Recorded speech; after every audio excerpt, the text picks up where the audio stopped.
Hello! Well, this month's been a little bit queer, hasn't it?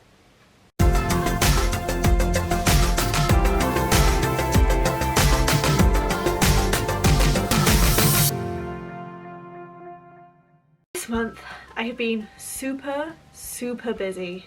And not just busy being busy, I've had actual things to do. So let's start off by talking about Pride Month. Obviously, if you have been around this whole month, which if you're watching this video you probably have been, it's been Pride Month, so I've made 2 videos each week about different aspects of Pride and just queer videos that I've wanted to make for a while because I have not been doing a very good job of balancing my content because I am a queer YouTuber, not that you would know it from any of the other months that I make videos, which is all of them. But moving on from this month, I am going to make more Pride videos outside of Pride Month. I'm going to make that a conscious effort. I've just been busy with other things. Something else I did this month was I took on a new cat client, and everybody seems to want to go on holiday since they have lifted some of the travel restrictions, so I have barely slept in my own bed. And making 2 videos a week while that has been happening has been a test in my time management skills, but I have been hanging out with this lovely kitten called Snowy. She's very sweet. I'm going to try and attach a little video now. Looking after this little bean. She's being my little spoon. She's very sweet. She's very poorly at the moment, hence the onesie, but she's doing well. And I just wanted to show you. I just wanted to show her to you. Oh, my heart. Those little feet. Something extra exciting that I got to do this month was I interviewed for a work experience placement and got it. So from the 21st of June I have been on work experience placement, and I will be telling you all about that in a future video. But that's so exciting. It's the closest thing I've got to employment since I graduated. Yay! So thumbs up for me. Definitely like this video to celebrate with me because we should. Also this month, sorry there's going to be a lot of alsos and then, this month I also got my first COVID vaccine, which I got the Pfizer because I'm under 30. And that is the mRNA vaccine that I was particularly excited about in this video up here, because my master's research said it could be done. Haha. And that was all fine. My experience, you probably want to know my experience, don't you? Okay. My landlord took me to get my vaccine because I have vasovagal syncope on top of everything else. I haven't really made a video about it because it just been more pressing things, but it basically means that to certain stimuli my body responds by making me faint, which is a lot of fun. I am not scared of needles at all. Needles and injections and blood tests don't bother my conscious mind. They do seem to bother my subconscious mind and my nervous system. So I took him with me in the event that I wasn't feeling well after my vaccine because I was probably going to faint. And then I didn't faint at all. I felt completely fine. It didn't hurt. There was the, sharp scratch, beep, but it was fine. It was so like low down on the pain scale that it was barely even a 1. Like I felt it, but I'm not sure I would call it pain. Just like a small pinch, but not too bad. Then I didn't faint.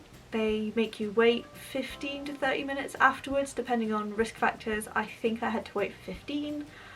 I was cold immediately after, but also I was sat in an outside tent in the shade and I felt just a little bit like, not bad, just a bit weird. Felt like jelly, but was otherwise completely fine. And then I hit 24 hours and I had like general body aches, but it was no worse than my normal chronic illness. It was complete. I didn't even need to take painkillers. I just got in bed with a hot water bottle and slept it off, and it was, by the time I was falling asleep the pain was already subsiding, and then I just had a sore arm for a little bit. It took me a week and a bit for my sore arm to go away, but that's because my body doesn't like heal fast. Another perk of having EDS, like a scratch can take months to heal. But this was fine, it's fine now. And I'm actually excited to get my next one. Then the weekend after my vaccination, I went to Birmingham for a show hosted by Mothers Meeting, and I met Joe Black. Woo! I'm going to put a photo on screen here. It's probably not going to fill the space, but enjoy this. This was the first time well, I hang out with drag queens all the time. But this was like my first meet and greet with someone who'd been on RuPaul's Drag Race as a deaf-blind person. I have also seen Joe Black perform before, and he is incredible. 10 out of 10 recommend. One of my favourite queens to watch perform, outside of all my friends, obviously. So the last time I saw him was at a Sharon Needles show. Oh boy. And I had a meet and greet because Sharon used to be my absolute favourite queen. Don't meet your heroes. I had my walking stick with me and I was using it to help me get up the steps because the meet and greet was on stage, up the steps, and she grabbed it out of my hand and choked me with it, which was not my favourite experience. Don't do that. So because Joe was there, I was then anxious to meet Joe this time, but I didn't need to be. He was so lovely and we just chatted, and he complimented my glasses because they matched my shirt at the time. You are allowed to compliment my glasses, by the way. Some people have asked. It is allowed, just don't make it a thing.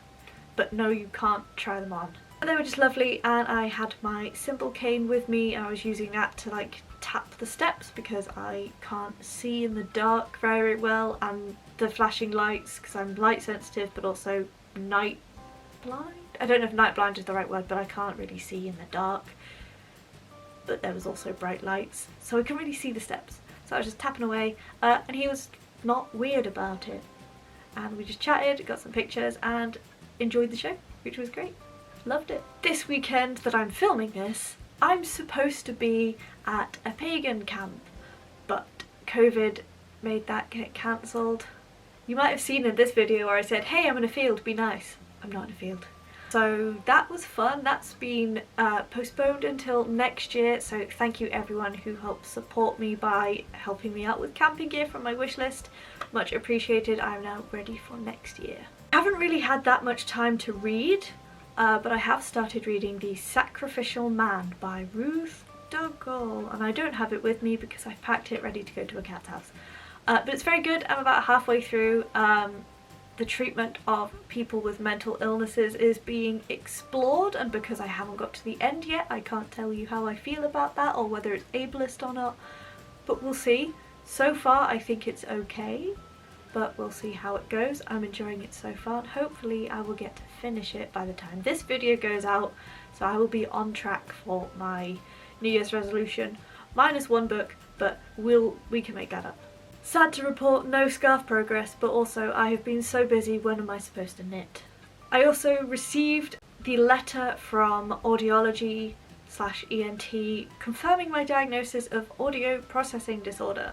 I know I already made a video about I have audio processing disorder, but I got the letter this time and it just confirmed that I need things to be 9.8 decibels louder than the background noise for me to be able to process that.